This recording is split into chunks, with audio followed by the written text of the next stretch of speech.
malu prezentaciju naših prijatelja i pomoćnika u lovu lovnih pasa.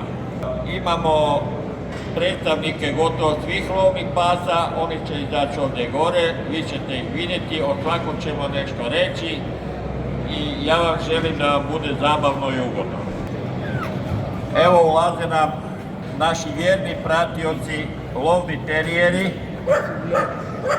koji su u lovu u svojem segmentu gotovo nezamjenjivi. To su izuzetno temperamentni psi i jako dobri pomagači svima lovcima koji love recimo svinje, neka su i amarili, ali više o tome će reći njihovi vodiči. Ovdje je naš kolega koji je višestruki prvak u radu sa svojim psom, a da bi to postigao, vjerujte mi, treba se dobro ušvitati. Dobar dan, poštovanje. Ja sam Jan Soltan, moja ženka Chanel iz mog uzgoja, stara 5 godina, koja lovi takmiči, dala više prvaka u Hrvatskoj u radu i to je to. Kako si zadovoljan sa pasminom koju imaš? Pa probao sam više pasmina držati od vodiča, jazavčara, svega, ali uvijek sam zavraćao na terijera i tako da terijer je jedan jedini za mene. Hvala lijepa. Kao što vidite, i pogotovo vani ste mogli čuti, temperament tih pasa je gotovo nezamjenjiv u lovu. Vidjeli smo ovog psa koji nema sekunde mira. Kako vi sa njim na terenu baratate? Mlad je pes, pes ima 1,5 godinu. Dobro, kako može biti mladi pes? Živce, treba samo dobre živce imati. Hvala vam lijepa. Vrlo kvalitetni radni psi. Njih imamo u više varijateta. Imamo po dužini dlake, imamo dugodlake, koji sad nažalost nije ovdje ni jedan prisutan da bi ga mogli vidjeti. Imamo oštrodlakog, kratkodlakog, onda imamo standardne, male, kuničare. Međutim, to su psi koji ovako po svojoj veličini ne ulijevaju nekakav respekt, ali vjerujte mi, na terenu u lovu da su to izuzetno kvalitetni radnici. Naročito se dolazi do izražaja na krvnom tragu. Do sad, kad god sam sudio negdje krvni trag, uglavnom oštrodlaki i jazavčari su nosili sve glavne poene i prva mjesta osvajali. Ja bih molio vlasnika ovog oštrodlakog jazavčara da nešto kaže o svojim dojmovima, utiscima, kako lovi, kako je zadovoljan.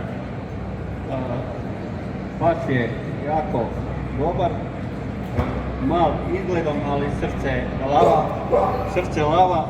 Sa njim, evo, godinu dana je kujica stara, prva lovna sezona je odrađena zadovoljno, odradila je i lisicu i svinju, tako da sam zadovoljan. Nakon držanja goniča, ovo je nešto sasvim novo za mene i jako mi se dopalo, nadam se da ćemo nastaviti dalje suradnju.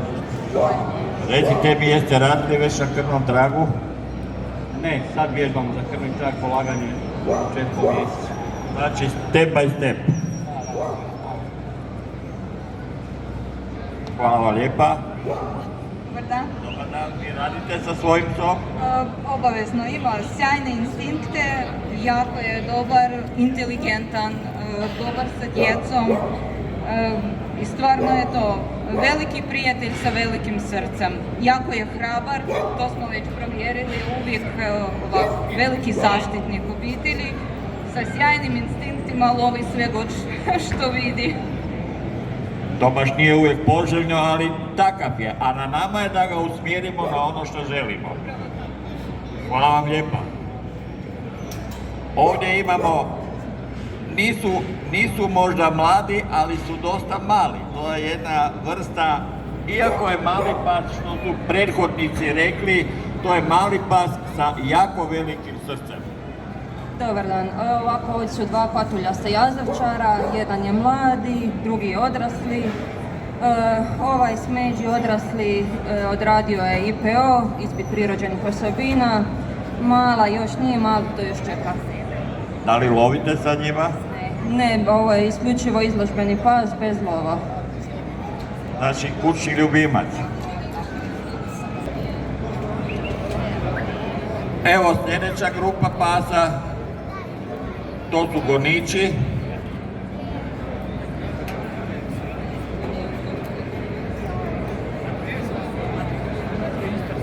Služe u lovu za gon, pronalaženje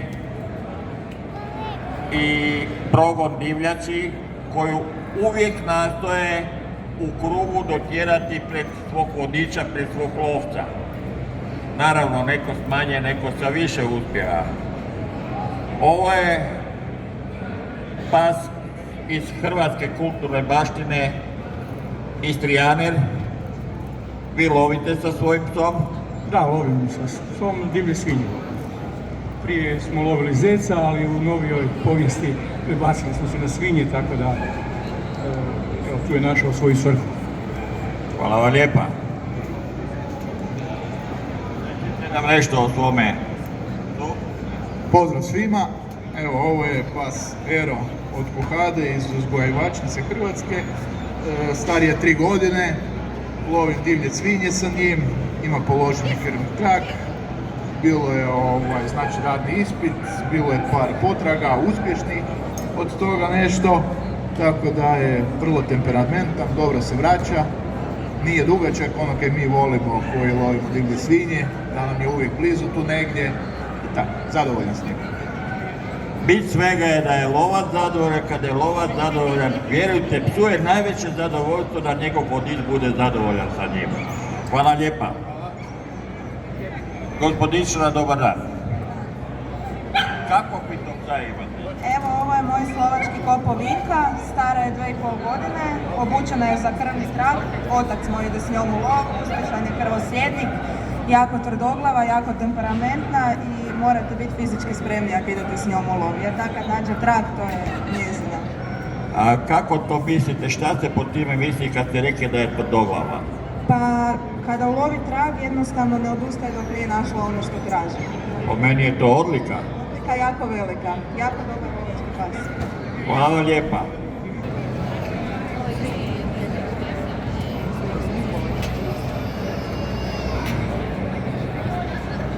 Pozdravljamo pse iz 7. FCI skupine, to su ptičari.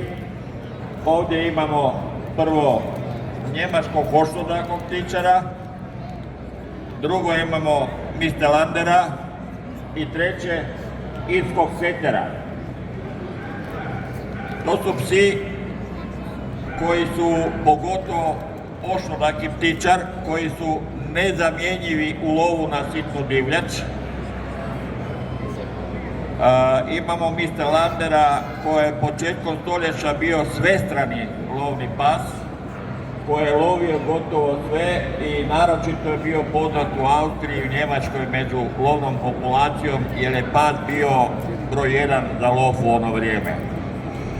I tu na kraju imamo jednog ljepotana ili ljepoticu, ne znam, ljepotica, irski crveni seter koji je neko vrijeme malo stagnirao sa radom u lovu, ali ne zato što je loš, nego zato što je toliko mili i toliko drag da su ga ljudi uglavnom uzimali za kućnog ljubimca i bio je više u urbanim sredinama umjesto da bude u prirodi i u lovu.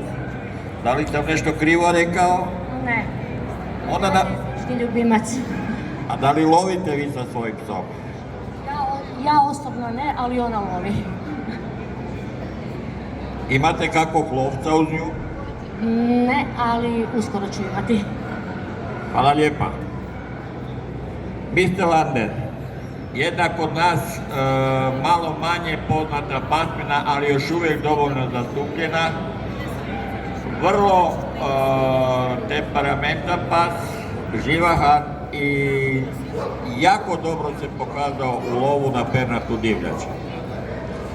Jako dobar pas, znači kao kućni ljubimac, kao lovni pratitelj. On osobno, znači, je naš kućni, kao prvo kućni ljubimac, a kao drugo moj lovac, ne. Ima utakmicu C položenu, šampion Hrvatske je u ljepoti, IPO, ne znam šta još reći za njega, rijetka pasmina, ali jako dobra, znači kogod želi, ja bih mu preporučio. Koliko čujem, to je znači pas koji zadovoljava sve kriterije, zadovoljava kriterije ljepote i zadovoljava kriterije rada. To je u kinologiji, pogotovo među lovnim psima, jako teško postići. Da imate psa koje na izložbama pali i žari i s kojim ste zadovoljni za vrijeme lova. Ja vam čestitam i zahvaljujem. I sad, njemački oštrodlaki ptičar, ovo je jedan tipičan primjerak svoje pasmine. Jel ti loviš? Pa s tatom idemo u lov zajedno. Lov da, popodne odemo zajedno sami prošetati da oni odrade svoje. Znači ovo je Marvin Šalotek, vele pas je u 3. godini, položio njemačke ispite, proljetni i jesenski. Imam uzgajivačicu Marta Bonafide, njemačko oštrodlakih ptičara, 3 matične kuje i on. Evo to što imam reći najkratnije. Jesu i ljubimci i sve su u stvari sve ovo radim kao priprema za budućeg lovca da mu sve ostavimo pripremljeno kako treba. Prije svega pas treba biti ljubimac u kući, a onda mi iz njega možemo raditi šta hoće. Što sam malo prije rekao, ja se nadam da ćete se složiti sa mnom svi vi koji radite. Ja mislim da za psa nema većeg zadovoljstva nego kad gazda pokaže da je zadovoljan s onim što je napravio. To je inače pas, jedna od najpoznatijih lovnih pasmina koje je gotovo svestran. Taj pas se može upotrebljavati i kao gornik za divlju svinju i kao pas koji pronalazi, stoji i diže na pernatu divljač, ide u vodu, dobro traži, dobro uzima teren i naznačuje gotovo svaku moguću divljač koju lovac iza njega lovi.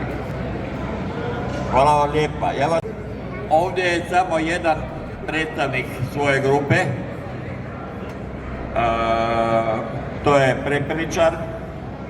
Da li lovite sa njim? Da, vrsta njemački prepeličar, univerzalan pas za sitnu, plamenitu divljača i krupnu. Lovim s njim od šljuke do divlje svinje. Srčan, jako privržen vlasniku i dobar za čuvanje od kuće. Rekli ste da lovite s njim od šljuke do divlje svinje. To je širok dijapazon lova i za to vi kao lovac trebate se dobro ušvicati da bi psa naučili da bude koristan i pravilan i u jednom i u drugom. Da, tokom lova na sve vrste divljači, naravno psa treniramo za tu vrstu divljač, znači sa šljukom ili za fazana, za sitnu divljač, znači on podiže i aportira poslije odstrela za divlju svinju, znači pronalazak, držanje na mjestu i kasnije ako je odstrel. To znači da pas ima i oštrinu, jer da bi radio na svinju, da bi je držao na mjestu i pronalazio, treba imati i oštrinu.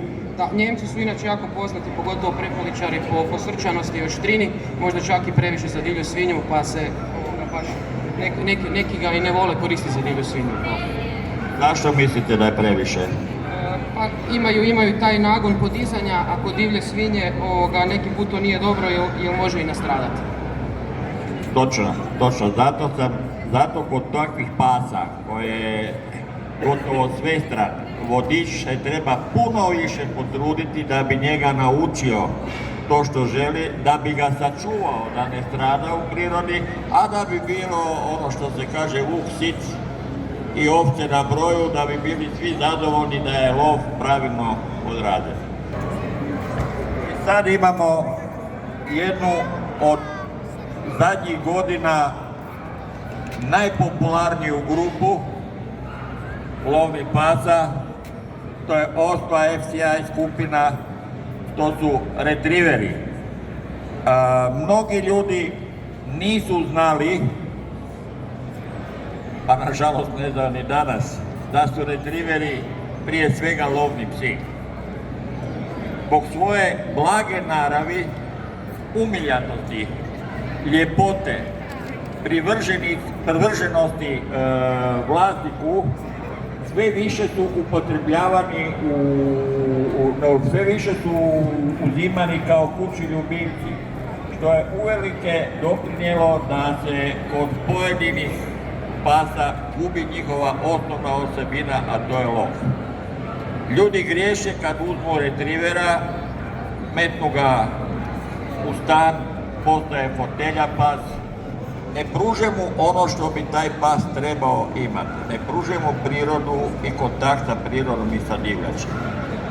Recimo, Golden Retriever, koji je jedan od najljepših pasa, pogotovo kad je beba, a i sad, kao što vidite, barem meni je to jedan prekrasan pas, uzme ga neko u urbanu sredinu, u grad, u Zagrebu. To je pas koji živi sa gazdama u stanu, koji spava na kauču, u fotelji. I sad vidite, ima prekrasnu dlaku koja mora biti njegovana.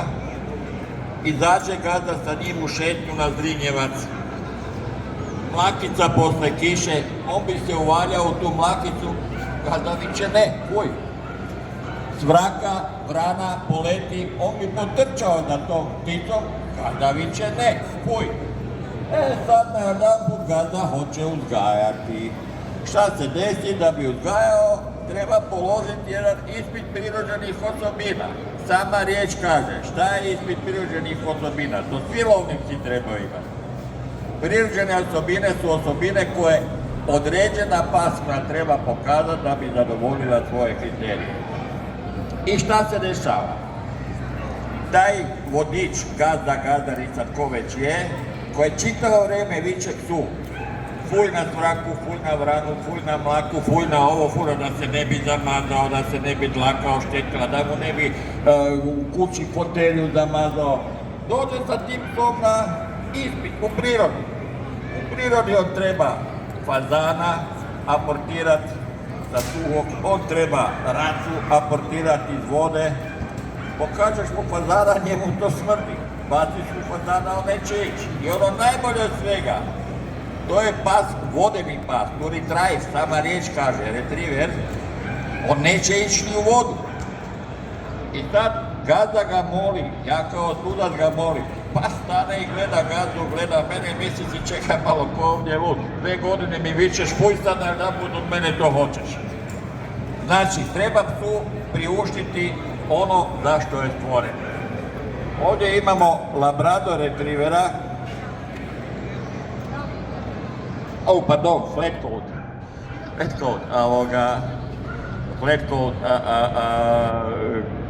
koji je vrlo kvalitetan u lovu, vrlo temperamentan i naravno bez i trunke agresivnosti.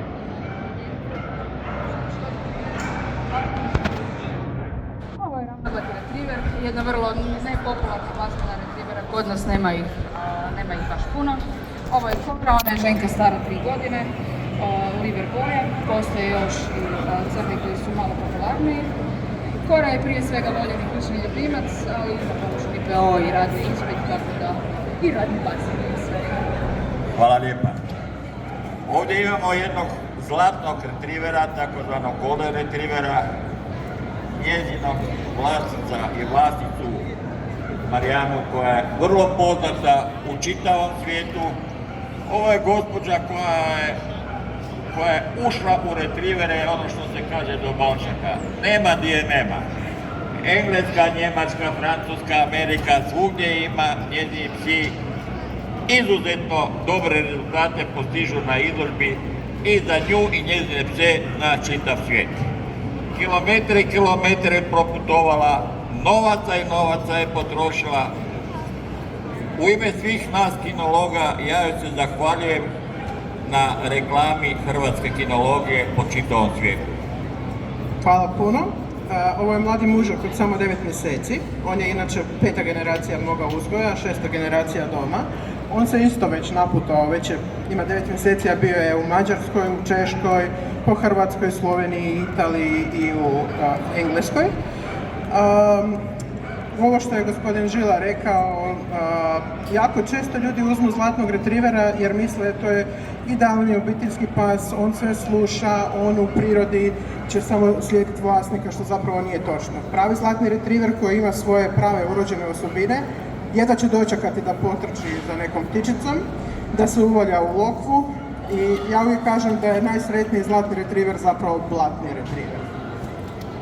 Hvala lijepa Marijana i želim ti još puno sreće i uspjeha u tvojim putovanjima. Ovdje sad imamo jednog od najprepoznatljivih pasa iz 8. FCI skupine, to je Labrador Retriever. Mogu se pohvaliti da sam među prvima u Hrvatskoj imao Labrador Retrievere. Isto se tako mogu pohvaliti da su apsolutno svi moji psi od prvog do zadnjega bili lovni psi. Potrudio sam se, vježbao sam sa njima. Bilo mi je veliko zadovoljstvo loviti autari, ptičarima i svim ostalim lovnim pasminama sa svojim labradorima. Dobar dan svima, evo ja se mogu pohvaliti da je moja prva labradorica bila upravo uzgoja gospodina Žilnika. I zapravo na taj način smo mi ušli u ovaj svijet kinologije. Ovo je jedan mladi mužak, 15 mjeseci star. Za sad ima samo ispit prirođenih osobina jer nema još dovoljno mjeseci za radni ispit, ali i to ćemo riješiti. Za sad hodamo, zapravo Marijana hoda, budući da ja ne stignem, pa Marijana hoda s njime po izložbama i ima već nekoliko šampionata zatvorenih. I za 2 tjedna ide u Englesku na Crafts, na najveću europsku, zapravo pa i svjetsku izložbu pasa, tako je na Crafts ide. Eto. Hvala lijepa.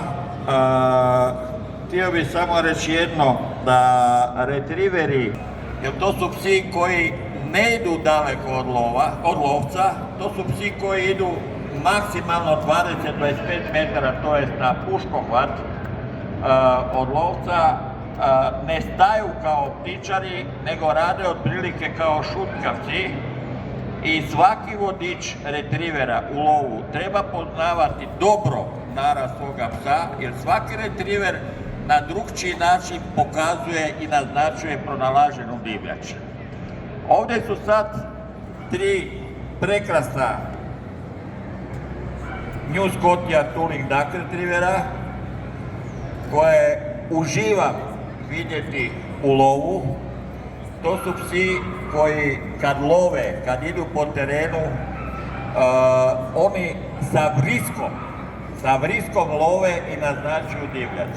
On lovi i vrišti. I to je jedna prekrasna simbioza prirode, psa i divljači. Pa evo, ovo je nova Scotia Duck Tooling Retriever, najmanji od 6 pasmina retrivera. Ovo tu su 3 ženkice, sve su lovni psi, hodaju u lov, kao što je gospodin Žilnik rekao, kao i svi retriveri pronalaze divljač, ali ju ne markiraju, nego ju odmah vižeju te potom aportiraju. Ove tu 3 kujice su u biti 3 generacije mojeg uzgoja, baka, mama i kćer. Ja se nadam da vam se sviđalo ovo što ste vidjeli, što je tuda prodefiliralo izuz mene, ja vam se ne moram sviđati. Hvala vam lijepa što ste došli, hvala vam lijepa što ste pokazali interes i dobra kop, vidimo se do godine.